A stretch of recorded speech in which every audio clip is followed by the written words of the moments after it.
कम से कम शब्दों में अधिक से अधिक भाव एवं विचारों को व्यक्त करना भी एक कला है। भाषा को प्रभावशाली बनाने के लिए यह कला बहुत ही महत्वपूर्ण है।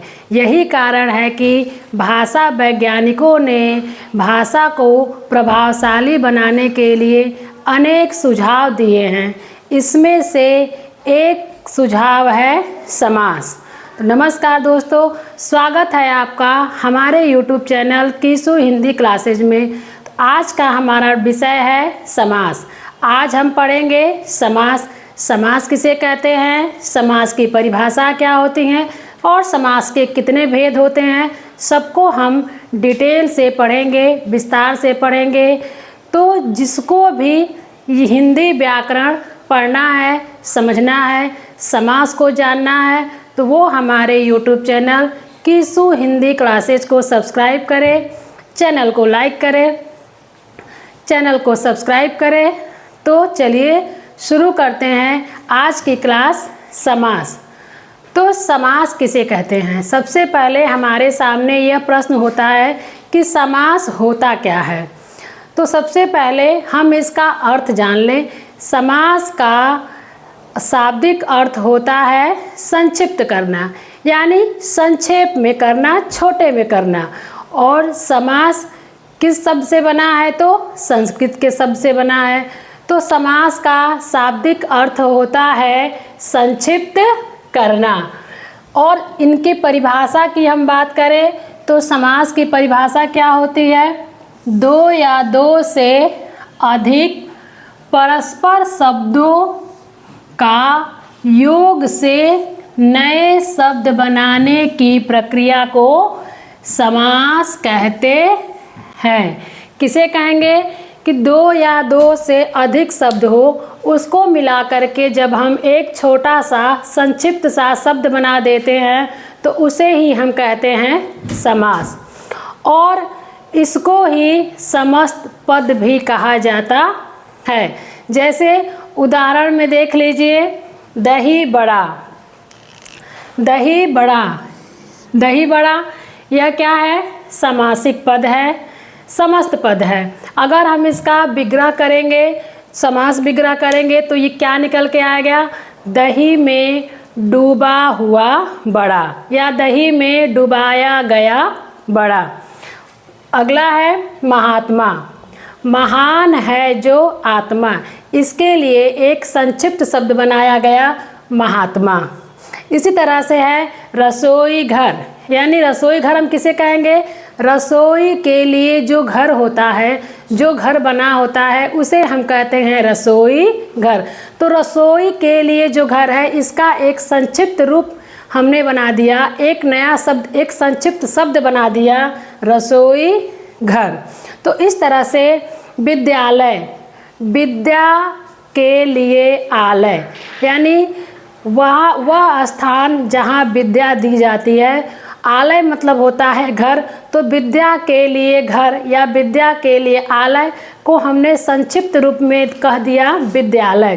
तो विद्यालय क्या हो गया? समासिक पद, समास, या इसे हम समस्त पद, ठीक है, इसे भी हम समस्त पद भी कहेंगे, समासिक पद भी कहेंगे, समास भी कहेंगे। तो आ गया आपको समझ में समास किसे कहेंगे? यानी दो या दो से अधिक शब्दों को जब हम मिला करके एक संक्षिप्त शब्द बना देते हैं तो उसे हम कहते हैं समास, ठीक है। जैसे नीलकमल, नीलकंठ, यानी जिसका कंठ नीला है उसे हमने कह दिया नीलकंठ। तो हमने एक छोटा सा शब्द बना दिया, तो इसे ही हम कहते हैं समास। और जब हम इसका विग्रह करेंगे तो उसे हम कहेंगे समास विग्रह। तो समास विग्रह किसे कहेंगे? चलिए देख लेते हैं। जब समस्त पद के सभी पद अलग अलग कर दिए जाते हैं तब उस प्रक्रिया को समास विग्रह कहते हैं। अब देखिए समास विग्रह किसे कहेंगे?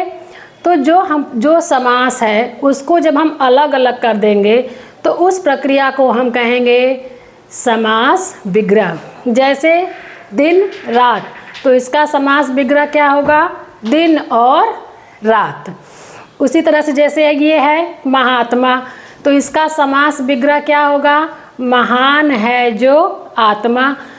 रसोई घर, यह है समास, और जब हम इसका समास विग्रह करेंगे तो होगा रसोई के लिए घर।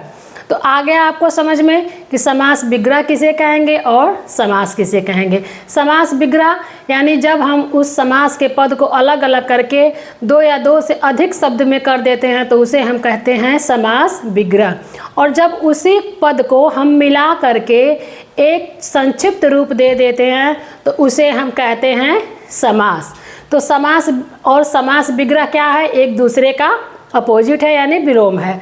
तो इस तरह से हम यह समझते हैं कि समास किसे कहते हैं। अब आगे हम देखेंगे समास के भेद। समास के भेद। पंडित कामता प्रसाद गुरु के अनुसार समस्त पदों को प्रधानता के आधार पर 4 भागों में बांटा गया। कितने भागों में बांटा गया? तो 4 भागों में बांटा गया। समास के 4 भेद बताए गए। किसके आधार पर? तो प्रधानता के आधार पर।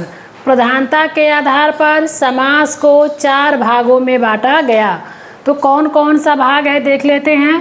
पहला है अव्ययी भाव समास, दूसरा तत्पुरुष समास, तीसरा है द्वंद्व समास और चौथा है बहुव्रीहि समास। तो इसको जो है प्रधानता के आधार पे बांटा गया। कैसे प्रधानता के आधार पे बांटा गया? तो देखिए, अव्ययी भाव समास में पूर्व पद प्रधान होता है, तत्पुरुष समास में उत्तर पद प्रधान होता है, द्वंद्व समास में दोनों पद प्रधान होता है और बहुव्रीहि समास में कोई पद प्रधान नहीं होता, कोई अन्य पद प्रधान होता है, कोई तीसरा पद प्रधान होता है। तो प्रश्न में तो परीक्षा में इस तरह के भी प्रश्न आते हैं कि पूर्व पद के किस समास में पूर्व पद प्रधान होता है, कौन से समास में उत्तर पद प्रधान होता है, कौन से समास में दोनों पद प्रधान होता है। तो इस तरह से एग्ज़ाम में प्रश्न आते हैं। तो ये हमें जानना बहुत ही ज़रूरी है कि अव्ययी भाव समास है यह पूर्व पद प्रधान होता है, और तत्पुरुष समास है इसका उत्तर पद प्रधान होता है, द्वंद्व समास के दोनों पद प्रधान होते हैं, बहुव्रीहि समास का कोई पद प्रधान नहीं होता, कोई अन्य पद प्रधान होता है। ठीक है, तो अब हमारे सामने यह प्रश्न आता है कि पूर्व पद और उत्तर पद क्या होते हैं। तो चलिए इसको समझ लेते हैं। जैसे है राजपुत्र, राजपुत्र, तो जब हम इसका विग्रह करेंगे तो क्या निकल के आएगा? राजा का पुत्र, राजा का पुत्र। तो ये एक पद हो गया राजा, दूसरा पद हो गया पुत्र। तो ये हो गया पूर्व पद, यानी जो पहले है उसे हम कहेंगे पूर्व पद, और जो बाद में है इसे हम कहेंगे उत्तर पद। ठीक है, तो इस तरह से हम समास में पूर्व पद और उत्तर पद को देखते हैं कि कौन सा शब्द पूर्व पद है और कौन सा उत्तर पद है। तो इसी के आधार पे समास को 4 भेदों में बांटा गया। अव्ययी भाव समास, तत्पुरुष समास, द्वंद्व समास और बहुव्रीहि समास। अब तत्पुरुष समास के 2 भेद बताए गए। कौन कौन से? तो कर्मधारय, कर्मधारय समास और द्विगु समास। ये जो है तत्पुरुष समास के भेद हैं, कर्मधारय समास और द्विगु समास। तो इस तरह से कुल मिलाकर के हमें 6 भेद पढ़ने हैं। अव्ययी भाव समास, तत्पुरुष समास, द्वंद्व समास और बहुव्रीहि समास।